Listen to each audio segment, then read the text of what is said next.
Hello friends, welcome to RS classes. तो यहाँ पे हम बात करेंगे आरएस 2021 के एग्ज़ाम के कट ऑफ की, आंसर की और किस तरह से अगर डाउटफुल क्वेश्चन डिलीट होते हैं तो क्या प्रक्रिया रहेगी। तो यहाँ पे देखिए, सबसे पहले बात करें पेपर लेवल की। तो पेपर लेवल की बात करें तो अगर हम इसे 1 से 10 के स्केल में अगर नंबर देना चाहे तो मेरे एक्सपीरियंस के हिसाब से आप इसे 6 नंबर पे रख सकते हैं। ठीक है, हालांकि कुछ सवाल यहाँ पे बहुत इजी आ गए, उस वजह से कई अभ्यर्थियों को लग रहा है कि ये पेपर बहुत ज़्यादा इजी था। हालांकि हम 25 से 30 सवाल मान सकते हैं जो सीधे सीधे आ गए, पर बाकी जो सवाल थे वो काफ़ी अच्छे स्तर पर पूछे गए थे, काफ़ी उन सवालों में घुमाया गया था। तो पेपर इतना ईजी नहीं था।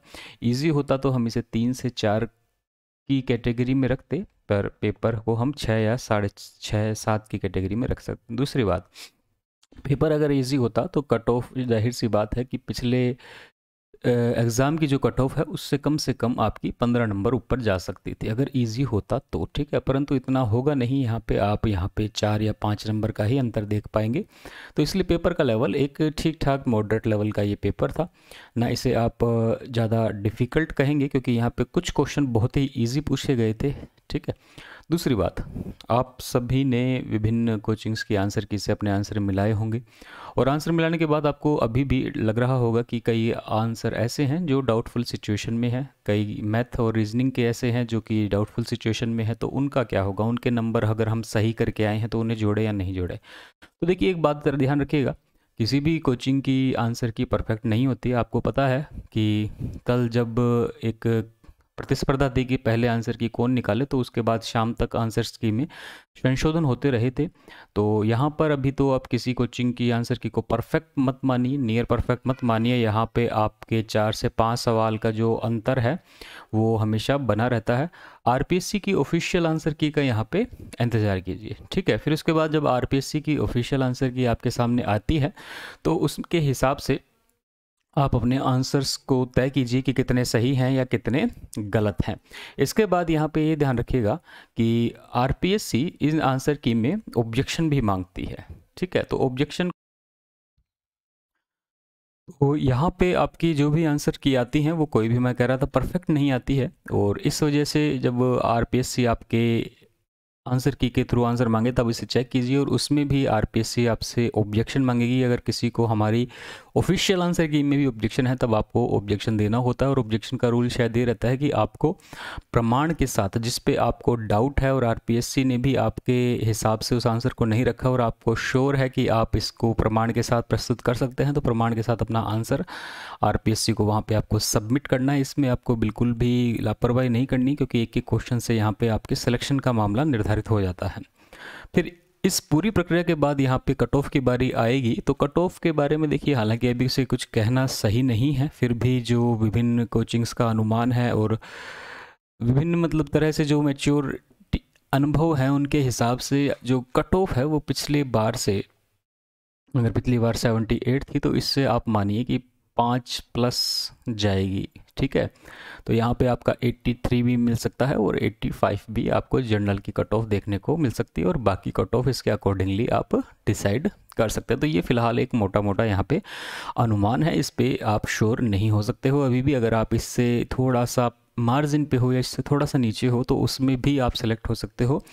किस तरह से सेलेक्ट हो सकते हो, अब ये देखिए कि जब भी आंसर की आती है तो ऑब्जेक्शन लगते हैं। अब जैसे बात चल रही है कि गणित का एक आंसर था जो मिल ही नहीं रहा था चारों ऑप्शन में, तो इस तरह के क्या होगा कि 2 से 3 जो क्वेश्चन हैं, ठीक है, या ज़्यादा भी हो सकते हैं, मिनिमम 2 से 3 क्वेश्चन मानिए कि वो डिलीट किए जाएंगे।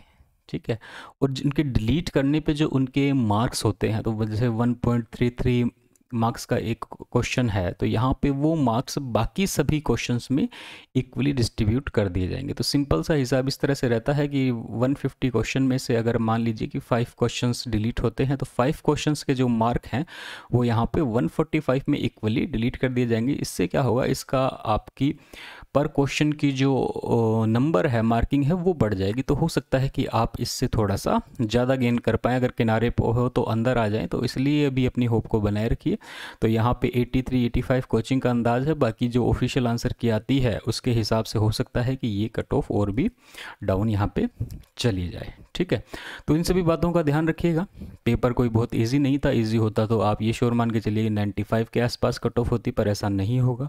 डाउटफुल क्वेश्चन है, किसी भी कोचिंग के आंसर सारे आप सही मत मानिए, वहाँ पे आरपीएससी जो निर्धारित करेगी वही होगा। और पिछले एग्ज़ाम में भी ऐसा होता आया है कि इन डाउटफुल क्वेश्चंस के लिए लोग बच्चे कोर्ट में भी गए हैं और वहाँ पे आरपीएससी के ऑफिशियल आंसर की ही फाइनल हुई है। ठीक है, आरपीएससी ऑब्जेक्शन जब मांगे आपसे तब ऑब्जेक्शन को ज़रूर देना है प्रमाण के साथ अगर वो मांग रही है।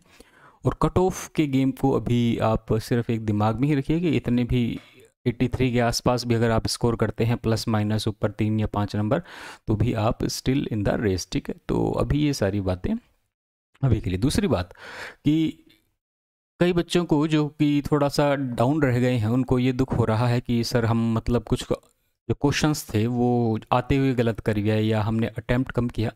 तो ये देखिए कि ये इस तरह का प्रेशर एग्ज़ाम में होता ही होता है कि आप आते हुए क्वेश्चन कई बार गलत कर आते हैं, गलत टिक हो जाता है। तो इस तरह से जो 10% होता है ये आप स्पेशली मान के चलिए कि 10% क्वेश्चन आप लगभग गलत या हड़बड़ाहट की वजह से गलत टिक कराते हैं। तो इसका कोई ज़्यादा आपके यहाँ पे इम्पैक्ट नहीं पड़ता क्योंकि ये लगभग सभी के साथ होता है। तो ऐसा होना मतलब एक प्रेशर के अंदर स्वाभाविक भी है। आप खुद देख लीजिए कि जब कोचिंग्स कल विभिन्न यूट्यूब चैनल पे अपने आंसर की बता रही थी तो वो वहाँ पर हर सब्जेक्ट का स्पेशलाइज्ड टीचर थे और फिर भी उनकी आंसर की करेक्ट नहीं थी। आप स्टूडेंट हैं, आपको तो सारे सब्जेक्ट एक साथ पढ़ने, ऊपर से एग्ज़ाम का प्रेशर है, तो यहाँ पर इस तरह की संभावनाएं रहती हैं कि ये चीज़ें हो सकती है। तो फिलहाल चलिए इस वीडियो में इतना ही। तो यहाँ पर आपको जो जानकारी देनी थी वो यही थी, और कोई आपको इससे रिलेटेड सवाल पूछना हो तो मुझे कमेंट सेक्शन में आप पूछ सकते हैं। तो चलिए मिलते हैं नेक्स्ट वीडियो में, तब तक थैंक यू।